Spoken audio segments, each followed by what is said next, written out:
Hello everyone, welcome back education BA tutorial. तो आज के इस वीडियो में आप देखेंगे कॉमर्स का लेसन प्लान नंबर 2।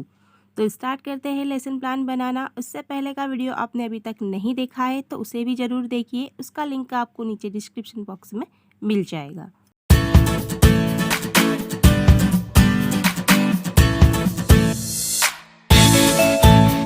सबसे पहले हम पाठ योजना क्रमांक, लेसन प्लान नंबर डालेंगे। इसके बाद जनरल इन्फॉर्मेशन में छात्राध्यापिका या छात्राध्यापक का नाम, कक्षा, विषय, प्रकरण, दिनांक, समय और कालांश, ये सामान्य जानकारी हमें हर लेसन प्लान में डालनी होगी। तो आज का हमारा जो प्रकरण है, आज का जो हमारा टॉपिक है वह है बैंक प्रणाली और उसके प्रकार।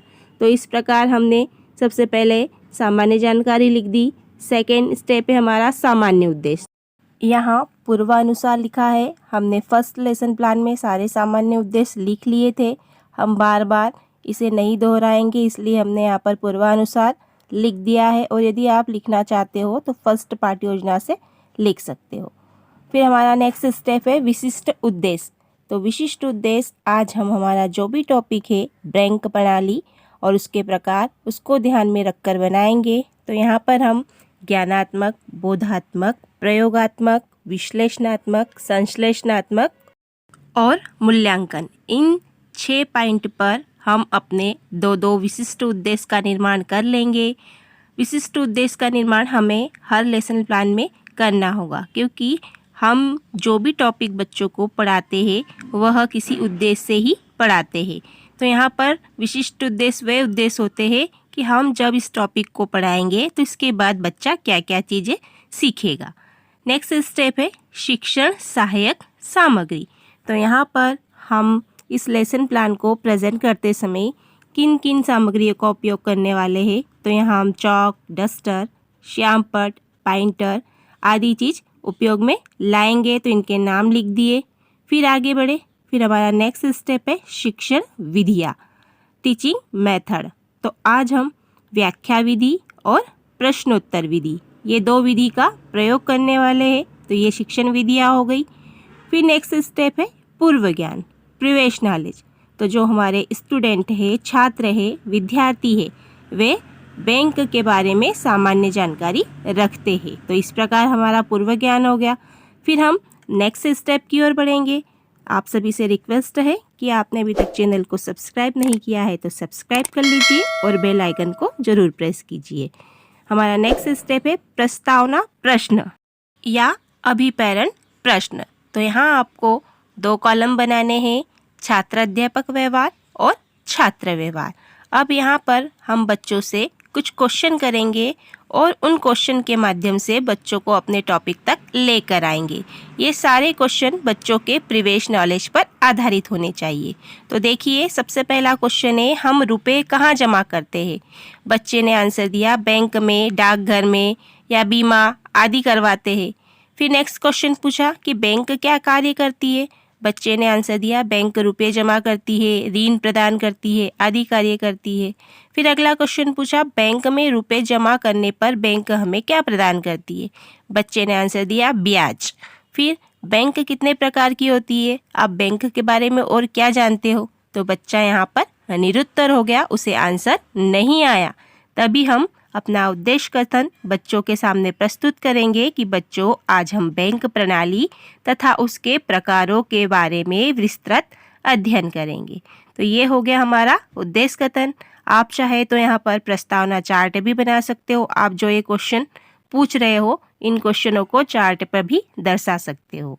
अगला स्टेप है हमारा प्रस्तुतिकरण, प्रेजेंटेशन, जो कि लेसन प्लान का मुख्य पार्ट होता है। तो यहाँ पर आपको 3 कॉलम बनाने हैं, शिक्षण बिंदु, छात्राध्यापक व्यवहार और छात्र व्यवहार।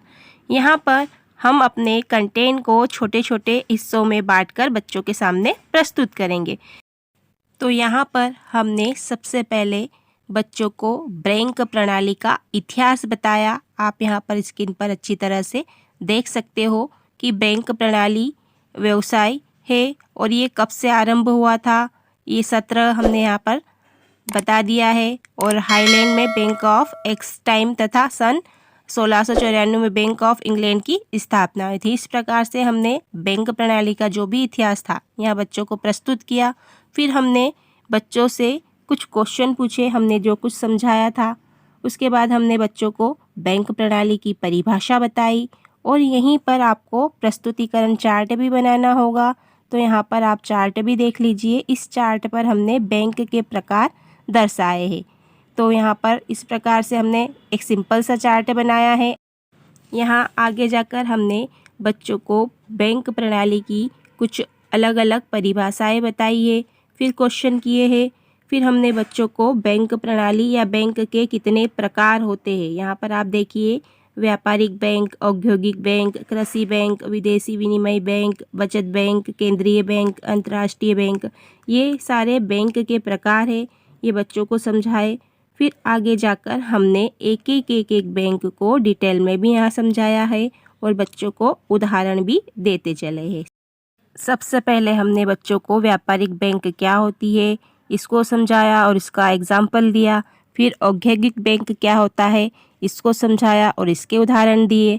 फिर हमने यहाँ पर बच्चों से बीच में कुछ क्वेश्चन भी पूछे हैं। हम जो कंटेंट या जो टॉपिक का हिस्सा बच्चों को पढ़ाते जा रहे हैं उससे संबंधित क्वेश्चन भी पूछते चले जाना है। और यहाँ पर प्रस्तुतिकरण में हमें इतना कंटेंट लेना है कि हम बच्चों को एक लेक्चर के दौरान समझा सके। तो फिर हमने कृषि बैंक, बचत बैंक, ये भी बच्चों को समझाया। इस प्रकार एक लेक्चर के दौरान हमने बैंक के जो भी प्रकार थे बच्चों को समझा दिए और बीच में उनसे क्वेश्चन पूछ लिए। नेक्स्ट स्टेप की ओर बढ़ेंगे। आप यहाँ पर ये सारा प्रस्तुतिकरण में कितना मैटर लिखना है अच्छी तरह से देख लीजिए। नेक्स्ट स्टेप है पुनरावृत्ति प्रश्न। तो यहाँ पर हम बच्चों से 3 से 4 कुछ क्वेश्चन पूछेंगे जो कुछ हम पढ़ा चुके हैं उससे संबंधित। तो यहाँ पर हमने बच्चों से 3 क्वेश्चन पूछे हैं, आप ये क्वेश्चन देख लीजिए। फिर नेक्स्ट स्टेप है हमारा कक्षा कार्य, क्लास वर्क। तो यहाँ पर हमने बच्चों को फिलिंग द ब्लैंक्स करने के लिए दिए हैं। तो यहाँ पर आप फिलिंग द ब्लैंक्स, सही जोड़ी, ट्रू फॉल्स, इस प्रकार से कक्षा कार्य बच्चों को दे सकते हैं। फिर नेक्स्ट स्टेप होता है गृह कार्य, होमवर्क। तो यहाँ पर हम बच्चों को होमवर्क में 2 क्वेश्चन दे रहे हैं।